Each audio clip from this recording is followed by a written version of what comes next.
શું તમારા બાળકો પણ શિયાળાના શાકભાજીઓ ખાવાનું પસંદ નથી કરતા? હેલો ફ્રેન્ડ્સ, તમારું સ્વાગત છે મારા ઘરનું જ કિચનમાં. આજે આપણે બનાવીશું નાના બાળકોને પસંદ આવે ને તેવો શિયાળા સ્પેશિયલ એકદમ ટેસ્ટી, ચટપટો અને વેજીટેબલથી ભરપૂર માત્ર 1 ચમચી તેલમાં અને 10 મિનિટમાં બની જતો હેલ્ધી નાસ્તો, અને એ પણ બાળકોનું ફેવરિટ ચીઝ સાથે. તો નાના બાળકોને તો ખૂબ પસંદ આવશે. જે શાકભાજી નથી ખાતા ને એ પણ માગીને ખાશે. તો ચાલો બનાવીએ. એના માટે આપણે લેશું 1 કપ પૌવા. તો એકદમ ખાવામાં હળવા હોય છે અને બધાને ખૂબ પસંદ હોય છે. તો પૌવાને સરસ રીતે આપણે પાણીથી ધોઈ લેવાના, એટલે જે પણ એક્સ્ટ્રા કચરો હશે ને એ બધો નીકળી જશે. આ રીતે હજી હું એને 2 પાણીથી ધોઈ લઈશ. તો આ રીતે પૌવાને મેં ધોઈ લીધા છે. હવે બિલકુલ એમાં પાણીનો ભાગ નથી, તમે જુઓ. બસ હવે આપણે એને 5 મિનિટ માટે પલળવા દેશું, એટલે સોફ્ટ થઈ જશે. હવે જો તમારા બાળકો બ્રોકલી નથી ખાતા, ગાજર નથી ખાતા, ખાસ કરીને શિયાળામાં બ્રોકલી, ગાજર જરૂરથી ખાવા જોઈએ. તો આવા શાકભાજી જે પણ ન ખાતા હોય ને એ બધા શાકભાજી તમે એડ કરી શકો છો. હું આજે બ્રોકલી અને ગાજરમાંથી બનાવું છું. તો બ્રોકલીનો આ જે કઠણનો ભાગ છે ને એ આપણે દૂર કરી દઈશું, અને જે સોફ્ટ ભાગ છે ને એના આ રીતે અલગ કરી લેશું. તો એમાં જે પણ જીવાત હશે, કચરો હશે ને બધો નીકળી જાય ને એટલા માટે આ રીતે નાના નાના પીસ કરી લેશું. તો બ્રોકલી છે ને એ શિયાળાની સિઝનમાં જ ખાસ કરીને મળતી હોય છે અને ભરપૂર કેલ્શિયમ હોય છે. તો બાળકો ન ખાતા હોય ને તો જરૂરથી ખવડાવજો. બાળકો શું મોટા પણ નથી ખાતા હોતા, તો એને પણ તમે આ નાસ્તો બનાવીને આપી શકો છો.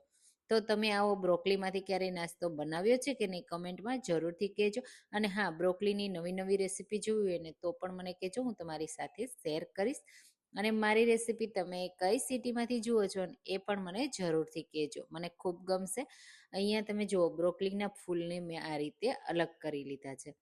બસ આ રીતે બધા ફૂલ અલગ થઈ જાય ને, હવે આ રીતે ફૂલ અલગ કર્યા પછી આપણે એને સરસ રીતે પાણીથી વોશ કરવાની, એટલે જે પણ એમાં કચરો હોય ને બધો નીકળી જાય.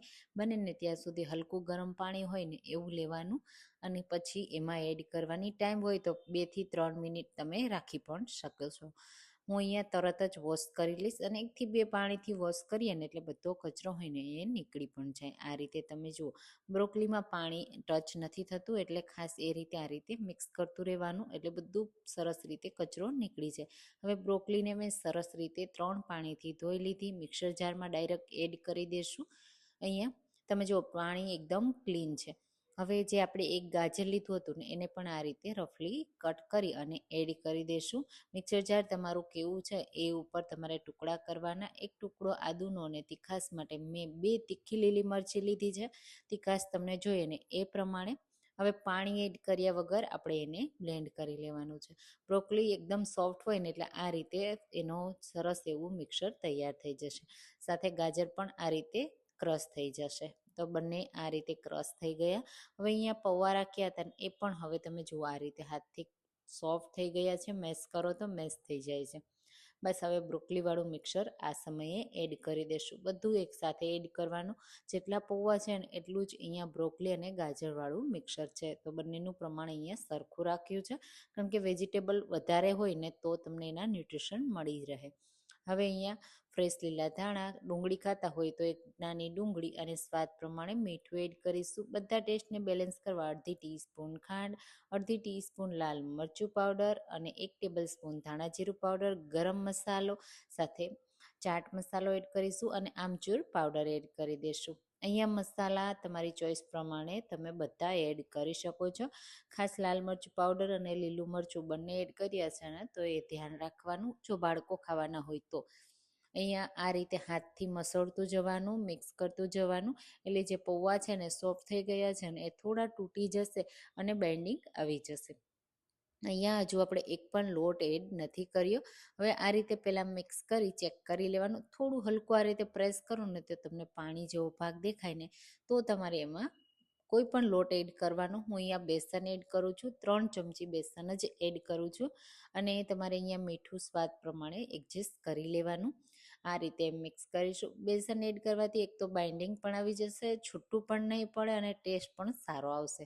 તો આ રીતે બધું તમે મિક્સ કરી ફરીથી ચેક કરી લેવાનું. સરસ હવે બાઇન્ડિંગ આવી જાય છે તો વધારે બેસન એડ કરવાની જરૂર નથી.